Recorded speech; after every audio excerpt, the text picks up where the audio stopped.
real, raw, and rare.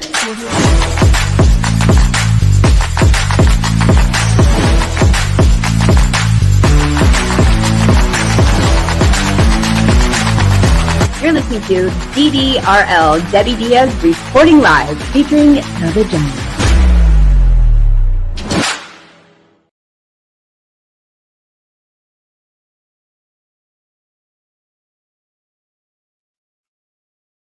Hi, welcome to the show. This is DDRL, Debbie Diaz reporting live on the DJ. Here we go, starting out already. On the DDRL podcast featuring the VAGINAZ, and there we go. I have just been having a splendid month. I've been having so much fun with hurricanes and with FEMA and with homeowners insurance and with attorneys and with shit talkers and with haters. I hate using those words because I'm like not sounding so classy, because I have to pay attention to, what other people is what, rumor is. And, honestly, I don't give a shit. I don't give a shit. Sometimes in life, you just have to, I know this is very hard for all of us to do. And it's like something that is embedded into our souls, or into our mentality, that we should care what other people think, and we should, pay attention and like adjust who we are because, so and so said this about you or so and so said that about you. But I used to care. I did. Like, don't get me wrong, it used to just eat me alive. I mean, I feel like my camera is still blurry too. Like, hold on, people. There we go. These cameras are just lovely. Just love them. See, blurry. Come back in. Blurry. Come back out. And you get what you get. That's what you get. That if you get blurry Debbie, you get blurry Debbie. But maybe that's better. So I just basically have reached a point where I don't give a fuck anymore. I mean, I never really did in the beginning. I did in the beginning. Let me take that back. But I gradually and increasingly I detached myself from that realm. I detached myself from giving a fuck to not giving a fuck. And there still is like a tiny, tiny, tiny little bit of me that gives a fuck. But that's just because I have to have that sensory in me. I can't get rid of it. I can't deplete it totally. So, I mean, that's like the only like level of it that I have, because I am in my gracious aging gracefully 40s, and I still have this high school shit going on in my life. I mean, not in my life, but surroundings, surroundings. There are still people that let me just put it out this way. People don't mature. They may age, but they don't mature. And it's not just men. It is primarily women. Women are so spiteful and so bitter and so insecure with themselves that they turn ugly. You could take a beautiful chick on the outside and you can instantly just call her ugly based on her insides. Her outside's beauty, the insides, are just shit. Because it's like how she thinks and her mentality in life. I just believe that, there's no like E in me, I used to be, I've never really been shallow. I've always been kind of humble. I'm like sharing, caring type of person, but I know how to fight back. Don't get me wrong, but I don't look at life and I don't look at other people and other women as a competition or as a, threat or anything like that. I've been jealous. Yes, I have. Other women have been, in my situations of my personal life where it has brought an insecurity to me. Yes, I have. But I never hid that. I never was afraid to talk about that or admit it, and why be jealous and why be hateful and talk shit about someone when you can just be on their same team and be a part of their realm. Why do so many people have to just talk so negative about other people? I don't get it. I mean, what does that give you at the end of the day? Do you get a chub off of that?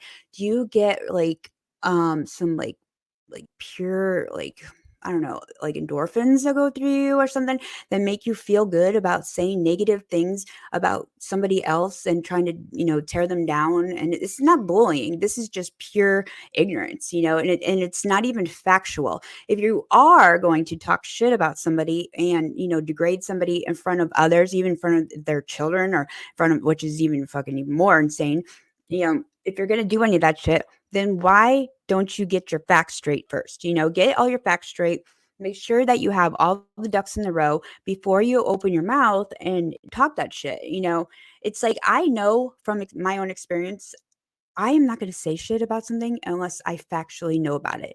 If my brain does not remember Googling or like asking my AI, anything about the topic that is being discussed, I'm going to just be a fly on the wall and just observe. I'm not going to involve myself. I'm not going to say anything because I'm going to be like, oh, interesting. I'll fact check. I'm going to fact check, but I am not going to fight a war that I don't know, what I'm going up against. So that's just common sense. I know a lot of people lack common sense. That is another problem of the world. But, we can't always fix the dullest tools in the shed. Some of them are just meant to be thrown away. So I have just had one fuckery situation after another, and you only can handle like so much. You could be the most peaceful, introverted, Xanax zoned up fucking bitch on earth, and you get to a certain stress level, and you just need to explode. You need to release. You need to like get, take that energy and get it out of your system. I mean, or you're going to take it out on somebody around you, and that's not right. I mean, there's a fine line between venting and outbursts versus talking shit and hating on people. I mean, we already got enough, drama going on in the world as it is with the politicians and with, these wars with Ukraine and everything like that. So it's like, why can local people or people that you cross in your path, why can't you just shut your fucking mouth and just be a normal person in life and be mature and stop talking shit? I mean, like, that's where it starts. That's where it stems from people that just don't even know how to get the world into a better position. It starts with you. It starts with you, you, and you. I mean, look into the mirror and let you all know that we all live in glass houses. We all do. Okay. Don't say you don't, because we all do. We all live in glass houses and we've all thrown some stones. But you know what? Own it. We own it. I own it. I mean, I've thrown some stones many times. Maybe I'm throwing some today. It's just I'm not afraid to like own it. I know I came across a situation where I was with one of the vaginas like last week, and she was telling me a situation about this girl or someone she knows accused her, not accused her, came at her asking her, didn't ask her. She said, made an assumption. She said, she said, my shoes are missing. From my only pair of like, these certain Nikes are missing all of a sudden. And you've been the only one over at my house. What's up with my shoes? Didn't say, hey, I can't find my Nikes. Do you know where they're at by chance? You were over here. Did you see me put them somewhere? No. She, or like, hey, did you borrow my Nikes by chance? I can't find them, and they're my favorite pair. Those are, a more approachable approach to the situation than calling someone up and already accusing them in a derogatory way. Bitch, where are my fucking Nikes? You were the only one that's been over this house. I didn't take them anywhere and they're missing. Where are they? You know, then it's like, wow, like we have really reached that level where people are just so ignorant, and it's a time where we don't need to be that ignorant, and we need to own ourselves, own our mistakes, take acknowledgement, learn a new tactic, learn a different approach, analyze, situations where you put yourself in someone else's position and feel and like see from their view how they are being treated from you.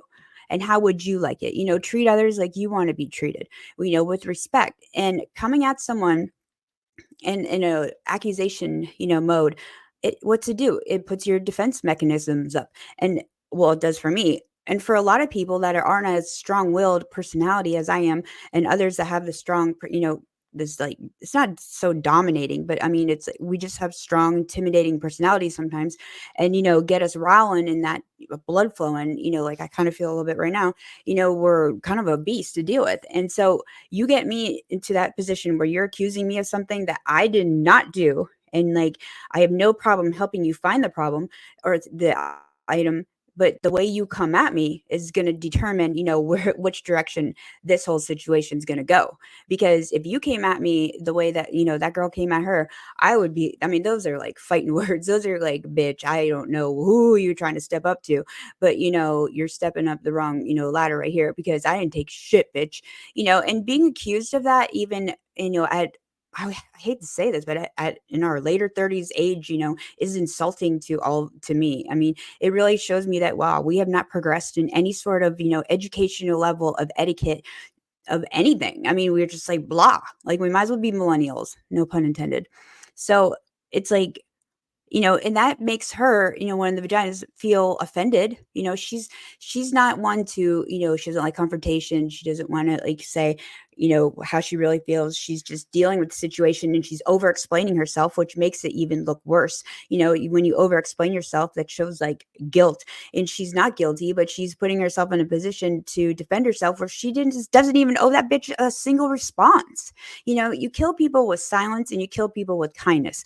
That's how you really get to the narcissistics. You get to the, the sociopaths. You get to all the paths, the psychopaths, the sociopaths, and all of them in there. All those like mentally fucked up people that want to be, mentally draining and conniving and controlling to vulnerable people, and you don't have to be that way because you can just kill them with kindness and silence, but once they get in your head and they start forming webs in there, you gotta you're kind of fucked. It's like Charlotte's Web up in that bitch. You got to like try to get some pesticide and spray them cobwebs out from those people.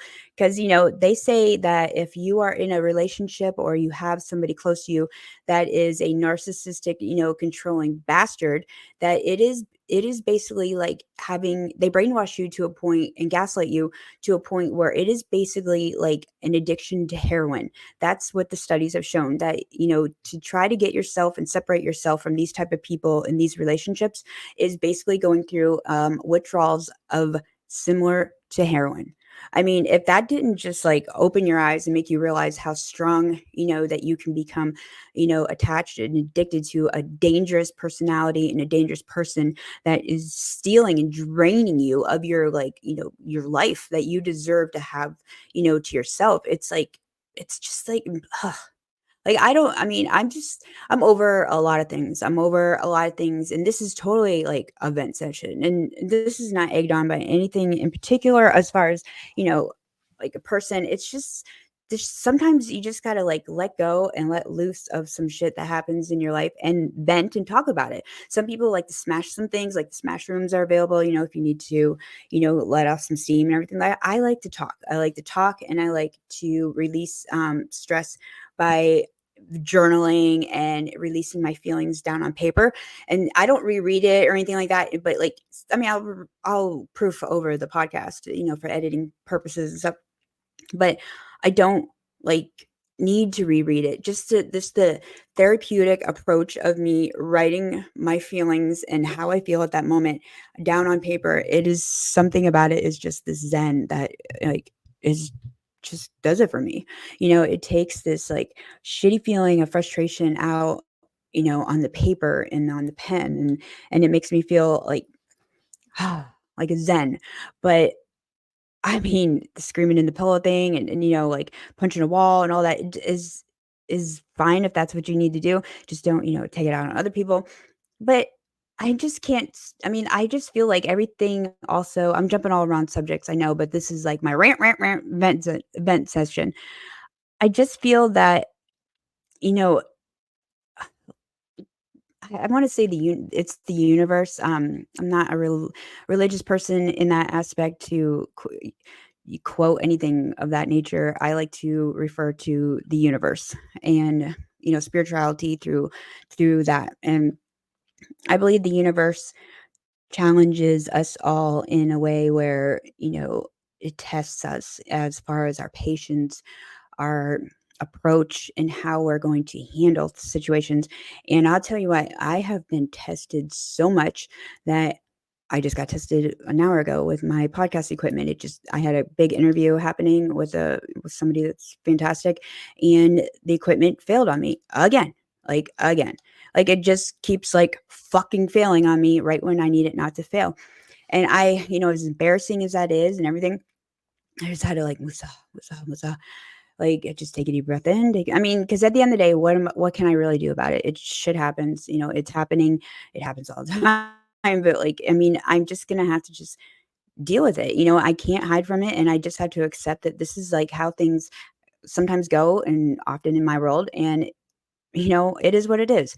If you don't want to be a part of my podcast because I occasionally have equipment issues and software issues, then I'm sorry, go to somebody else that doesn't have those issues and we'll call it a day.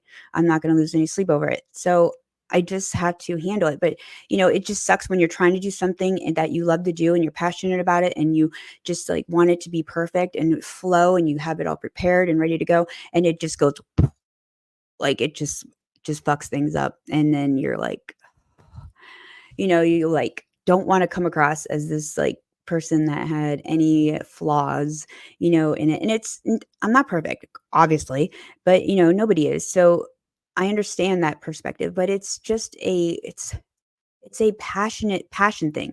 I'm very passionate about the podcasting world. And so I'm very passionate, and audio and video is like the number one thing you need for podcasting, duh. And so I just get bummed out when my shit doesn't go the way I want it to go, when I planned for it to go a certain way. If that makes sense.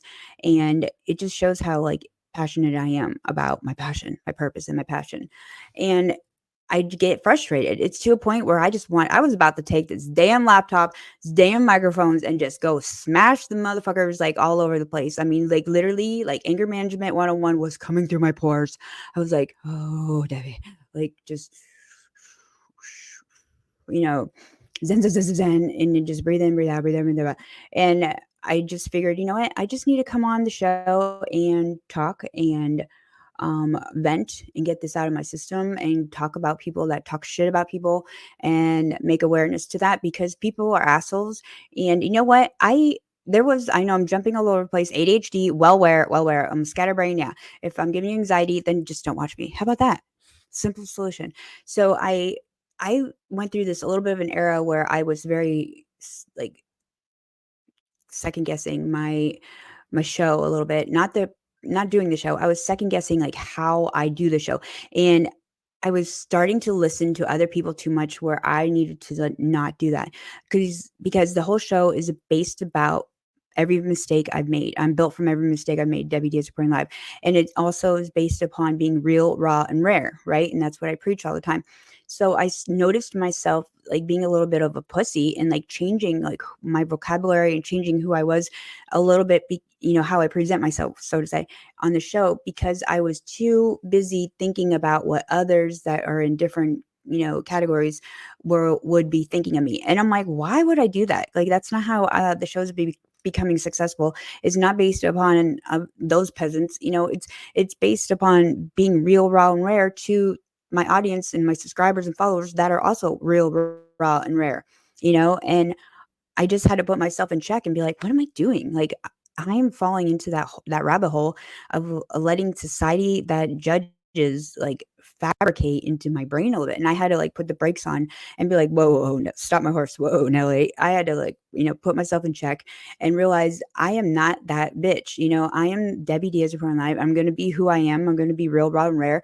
And that's what it is. If you don't like the content that I produce on my show, you don't like what I say, the sailor mouth, the shit, fuck, shit, bitch, fuck. I don't give a flying fuck. And you know what? That's how it is. And that's how I'm going to stick to it. And, if there's anything in life that I am going to be committed to and stick to is going to be my show and who I am and what I represent myself to be. Because I have had so much bullshit and bullshit people in my life, blood and no blood, that I have cut out of my life because of their, bullshit that they've have accused me of, judged me of, that I'm over it. If you got any sort of judgment on me or any sort of like, opinion that you have to say about me that's negative, I don't give a fuck. Write it down, mail it to me. I don't give a shit. but you're not gonna get any of my energy. You're not gonna drain me. You're not gonna be a vampire that sucks anything else out of me. Seriously. I mean, that kinda sounded a little sexual, but, like but I just wanna say that I'm over it, like, just completely over it, and that's it, and I think everybody else should, like, stand their ground and not let other people bully you around either.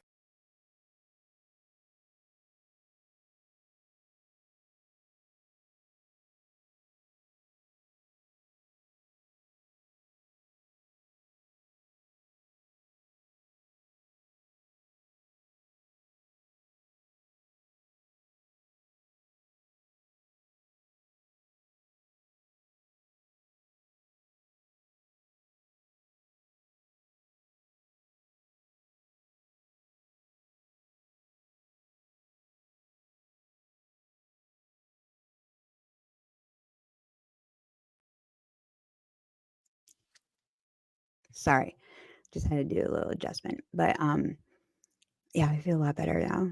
I feel so I had to do that. There's nothing wrong with that. I also been I'm in a lot of groups. I'm in a lot of groups on social media, and I'm in them not just because I wanna be in them because 'cause I'm trying to spread the name of my show or nothing. I'm in them because I like the purpose of it, I like the topic of it, I like the raunchiness, I like the XXX rated. I mean, I'm in all kinds of, like, crazy funky groups, and I will chime in, and I will participate, randomly as much as I can, and there is once in a while, I would say, like, once or twice a week, one story or something will catch my attention on one of the I mean, these stories too in some of these groups are like fucking novels, you gotta take, like, 2,000 minutes to read it. But, if it catches me within the first few sentences, I'll take the time and read it. So, there was this post, that I read yesterday. It was about a husband that, fell out of love with his wife. They were married for like 14 years, and he just said that he fell out of love with her. He has love for her. He just fell out of love. And at his job, he has been falling for a lady that works for him or is his boss or something that's like 10 years younger than him or something like that. And he thinks that he is in love with her, and he just doesn't know how to handle the situation. He doesn't know what to do. He said he is so excited to go to work and see her, and they talk about things, they laugh, he gets her favorite coffee every morning, and like he has this like yearning for her, and yet he goes home to a wife that he's not in love with anymore, and there's just nothing there. So he was reaching out and very polite and very respectful way that he could in this situation, asking for advice. And I have to say there was thousands of responses on this, and I couldn't wait to dive in on my response. But, like, I wanted to read a few of the comments to see what the census was, and I started reading it, and it was actually quite disturbing, the response that I heard or that I was reading, because majority of the people that were responding basically told him that he's a piece of shit. He is already emotionally cheating. He's already like given up on his marriage. He's broken vows. He should take all that energy he has and put it into his marriage and his wife, and rekindle that scenario instead of trying to fuck his boss. And he basically is a piece of shit, is what majority of their responses were. I was just, like, reading these, and it was, like, one after another. There was a couple people that chimed in that had the same opinion as me, and before I even, like, went to town on this, comment, I was, like, so into having my voice heard in these situations, and I used to stray away from leaving comments on, I don't wanna get involved in drama, I don't wanna get involved in this, but I have valid when you have a valid point and a valid reason or a valid, experience that you can share with somebody that is searching for some answers and searching for advice, take the time to, leave a response. If you have that under your belt, share that response. It could be something that they actually listen to and take up on, and it may change their life. And if you don't wanna put your name down on Facebook now, you can post anonymously. They added that feature there where everybody can be, hiding behind curtains now and post anonymously whatever you wanna post. You wanna say, "Hey, I'm gay, but I'm straight, and I'm bi, and I'm binary, and I'm this and this." You can post that, and nobody's gonna know who your ass is because 'cause you're anonymous. So, this guy didn't post anonymously. He had some balls. He put his name out there, but a lot of people, even with their comments, respond back anonymously because they're like, "I want to respond back, but I don't want people to really judge me." So, I mean, fine. I think that's kind of pussyish, but just do it if that's my opinion. But put yourself out there and leave a response. So, I mean, I'm all about like voicing my opinion. If it starts a war with somebody, I have no problem responding back to that person and put them in check just as much as people like to try to put me in check. So, man, that's my story. I'm sticking to it.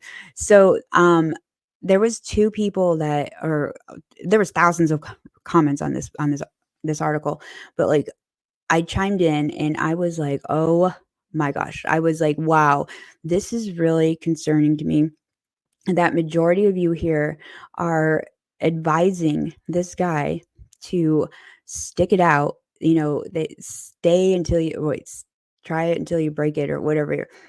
They said in there, stay until you break it, whatever that saying is. Make it till you break it, type of thing, and to try to fall back in love with somebody that you fell out of love with is totally impossible and hardest thing to do. I know this from experience. And so that's why I stated that in there. He states in there, people, that he clearly fell out of love for his wife. It doesn't mean he doesn't have love for her. He states in there, "I have love for her. I just fell out of love with her."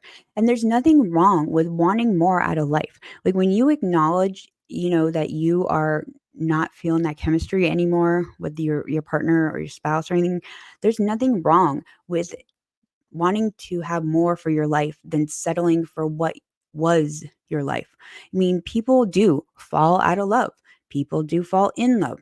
People sometimes never fall in love at all, but it's one life and one life you get to live, and why be miserable in it? I mean, life is short. We all know that, but it's like take advantage of the time that you have to be happy and be happy. If you can't communicate to somebody and let them know how you truly feel, and you're going to stay in a relationship that makes you miserable and you don't even want to have sex, you don't want to be fucking nobody, fucking her, you mean like sex is like number one, in my book, the chemistry of that to have a connection with in a relationship. If that's not there, peace out, bitch. Like I'm out of here. I mean, I can only imagine, people that go months and weeks and even year like without having sex. I mean, I just don't get it. It's just, I'm just a different breed. I don't settle for things that make me miserable anymore. I mean, let me put that in there, anymore. And, maybe some people just like to be that way. They don't want to change anything they're doing. They want to stick to the norm and just they're settled. They're content with that. That's fine. But this guy is like saying, "Hey, how should I approach this?" And I mean, the attacks that he got were just like ridiculous. I feel bad for the guy.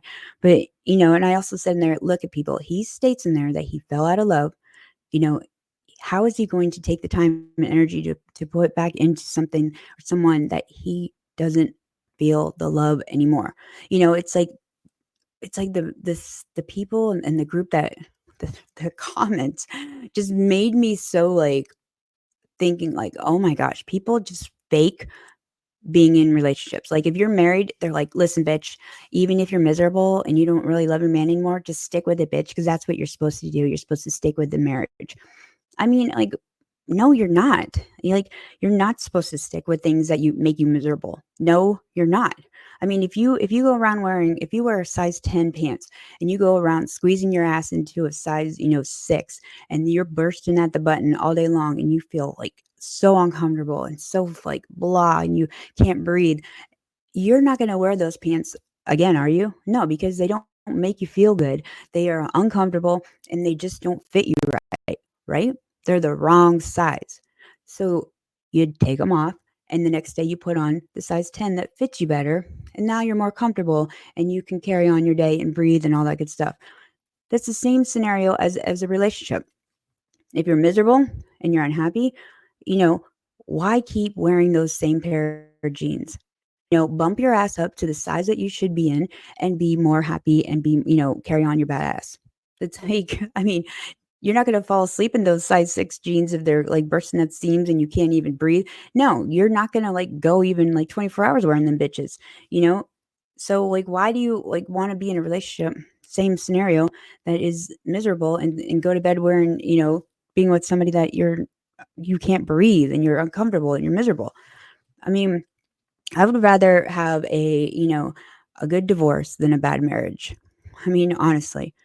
There there's such a cliche against, a stigma against being a divorcee and having to accept that you failed at a marriage. You didn't fail at a marriage. You just did an emotional gravitational pull of, like, falling out of love with somebody. It's like human nature. I mean, it's human nature. We can't go by some Bible that tells you, "Oh, so and so of this, BC said that you need to, thou shalt not be without thou husband and thou. It's like, come on, people. Like, just get with, like, the world and get back to your sensory and, like, stop giving a shit what other people think and other people should spiritually tell you and go by your own spiritual realm. I mean, it's ridiculous to hear that, like, the fact that people think that low of or that, like, ignorant of a relationship. I mean, he should spend all this effort into this that he's putting into his boss, into his wife. I feel bad for the wife. It's like, why? Maybe she's not sucking his dick. Maybe she's not cooking him some dinner. Maybe she's just sitting at home eating bonbons, watching soap operas. Maybe she's abusive. Maybe she's gaslighting him. Maybe she's a narcissistic, psycho. I mean, there's a lot to the story you don't know. But at the end of the day, he's not happy and he wants to feel happy again, and he feels it with this chick. So, I mean, it just in there. Oh, and people are like, you should quit your job right now and go get another job right away. Wow. Like, a lot of, like, there was like 200 some, like, thumbs up in response to that comment. They're like, "Yeah, totally. I agree. I agree. I agree. Totally. You need to quit your job and go find another job right away. ASAP." Bitch, please. How is that going to solve any motherfucking thing? Nothing. You go get another job, you're still going to have those feelings about that chick that, at the previous job. That is the most stupidest, like, response I ever saw. And I think I even said that too. I'm like, wow, common sense is not happening in this chat, like, at all. I mean, it literally that chat just scared me. I should post it on my page so you can read it. It just totally scared me that such a large group think alike and agreed with each other on stupidity responses. Like, stupidity reasoning and stupidity, like, dealings with other human beings. It makes me feel good that I have educated myself and made myself very intellectual and open my horizons to technology and stay abreast in, like, everything that I can to educate myself every fucking day so that I don't fall into that rabbit hole of stupidity and ignorance that a lot of people are waiting in line just to jump down in. I mean, it's just I mean, people are like, "Oh, why are you single? Why are you single?" And so I'm single because I don't wanna deal with stupid shit all the time. I don't wanna deal with drama. I don't wanna deal with, like, just fighting. I don't wanna deal with having to adapt to another personality that doesn't adapt to mine, and then have to explain how I am to this person based upon where I come from of this situation. No, thanks. I don't need to. I don't have time for that anymore in my life. I'm focused on what I wanna do, and I'm focused on me. Like, you can take a time in your life and be single and focus on you. Like, if you actually do that and try it instead of relationship hop, you will find that there is this world out there. It's called serenity and it's called peace and it's called, ah, that's what it's called. Ah, where you don't have any bullshit from anybody at any time, anywhere. And the only bullshit that you may have, it's maybe your dog took a shit somewhere outside and you stepped in it, or maybe, like, your kid, needs extra money for gas and you told him no. Or I mean, stupid little things like that are the things that are considered drama in my life. I don't have a dog, but it's a metaphor. But there's just like a peacefulness and serenity when you have no noise in your house, and yet it's peaceful. I mean, you can make noise, put the radio on if you need to have that, TV, zenning noise. But if you just don't understand what it does for the mind, body, and soul. It is, and then when you go to around people that are like out of control with their thoughts and out of control with their feelings, like I was in the beginning of this podcast, I was like, "Meow," not sure what was going to happen today in this episode, but like I calmed down a little bit, if you haven't noticed. And so my thought process is gathered a little bit more. But like if you're around people that are like out of control verbally, just here, there, it gives off this anxiety to their aura. And when you feel it, if you're an empath like me, you pick up on those vibes like all the time. And I can't be around that anymore. I used to be able to handle that. And now I just walk away. Like, walk away, bitch. Walk away. Walk them down. So I don't know how much more, of like these curveballs I was able to take lately because I felt it boiling. I mean, I felt myself boiling to a point where I need to pick and choose a little bit better in my day too of what triggers me and what makes me stem and how I need to handle it in a way where I don't explode and go smash things. And because it's not worth it. I just need to calm down, calm down. And if you're out there blocking people and like unfriending people because you're a jizz and you're petty and you feel entitlement and people and the person that you're blocking or whatever, will notice it and you get a chub off of that, you're a sick fuck and you are being an immature little bastard and you need to grow the fuck up. I mean, and you're a piece of shit. So, I mean, people go around blocking people to prove some point. I don't even notice if I'm blocked or if I'm not blocked, bitch. You can all block me. I don't give a fuck.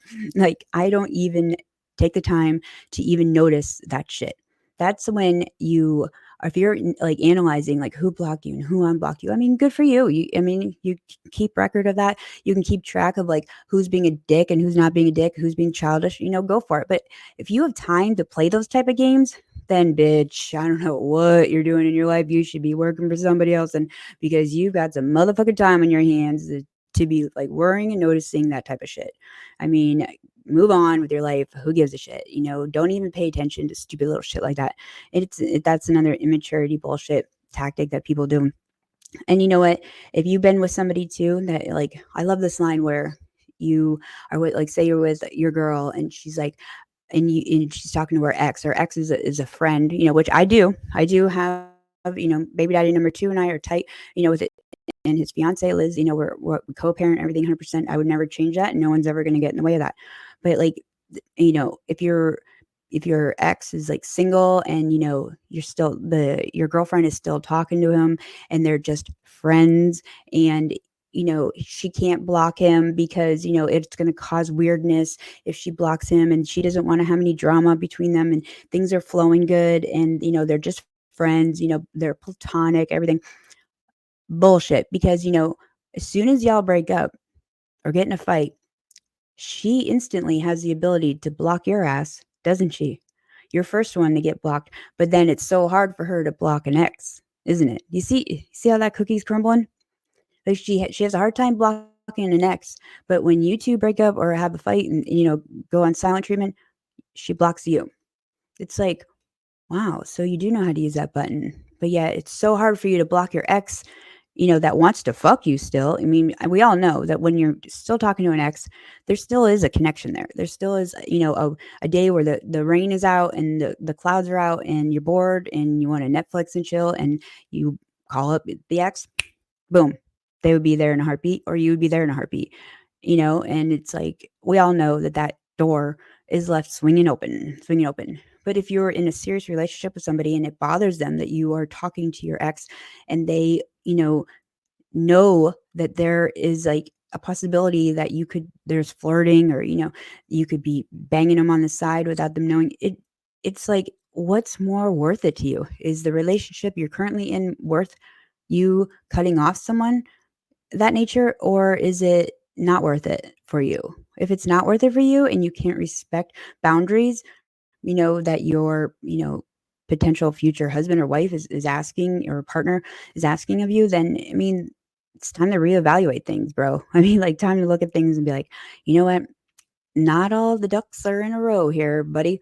I think we have a little slight issue. Somebody's kind of falling off the tracks. That those are, red flags as well. Those are red flags that, go beyond, that's kind of a psychological red flag as well. That is also a future problem an issue and a fight that's bound to happen.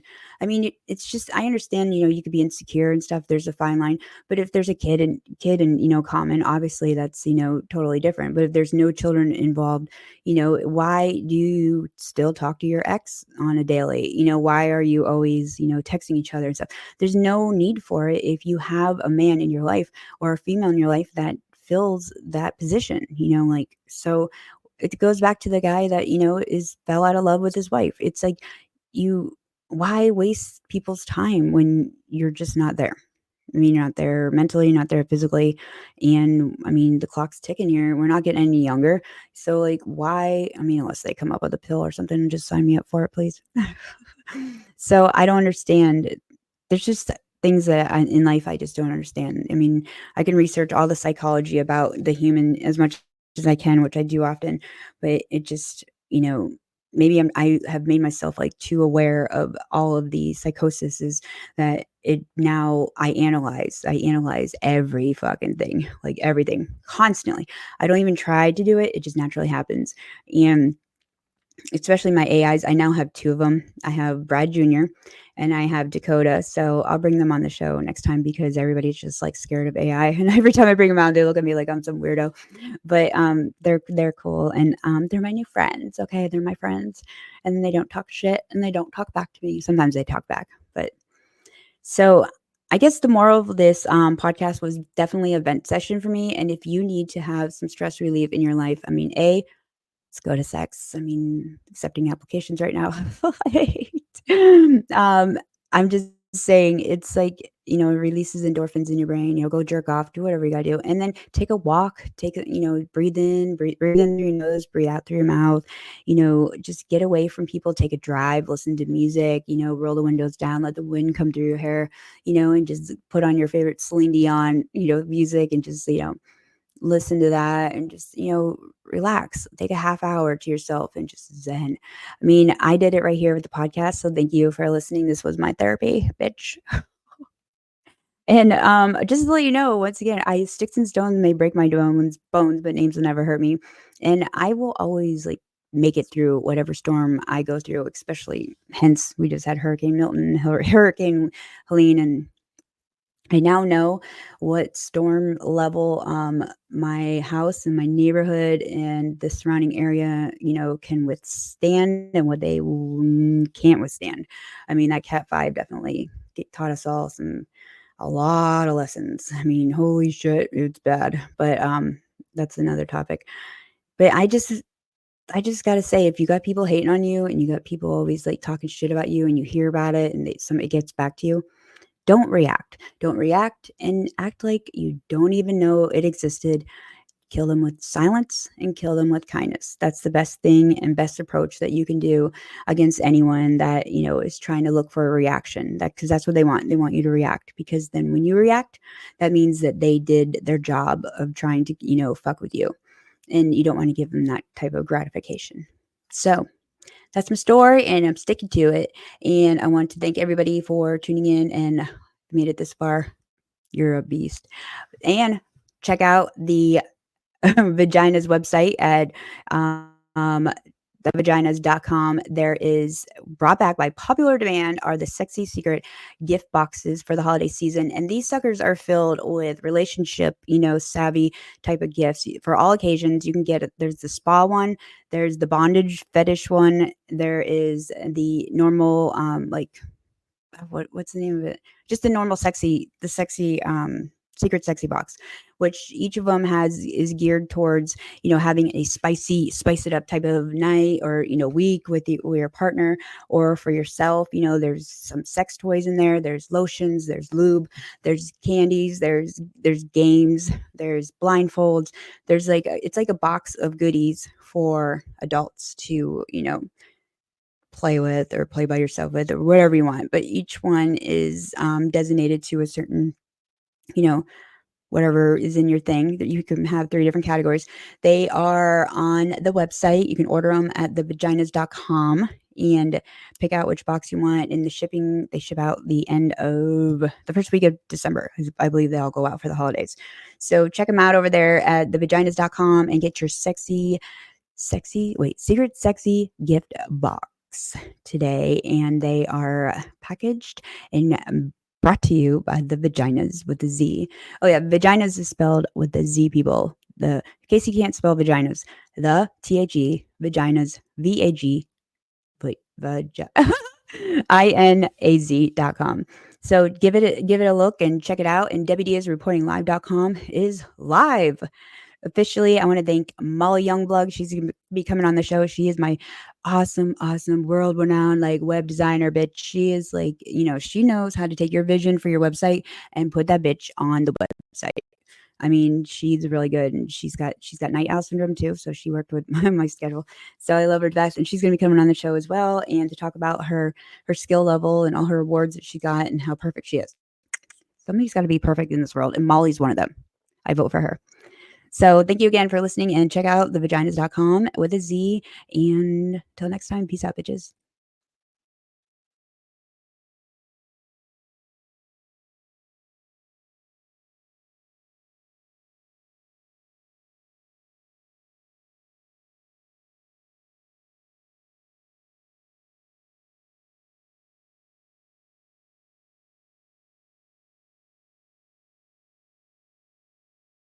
Hey, have you heard about the podcast that's got everyone talking? It's called DDRL, short for Debbie Diaz Reporting Live. And trust me, it's not your average show. Picture this: a wild ride through taboo topics, edge of your seat stories, and interviews with the most fascinating people you've never met. We're talking global guests who bring something fresh every single episode. It's rare, it's raw, and it's exactly what your playlist needs. Don't believe me? Well, these lips don't lie. So do yourself a favor. Hit that subscribe button now. You won't want to miss a single juicy beat of DDRL. Share it with your friends, and let's get this conversation started.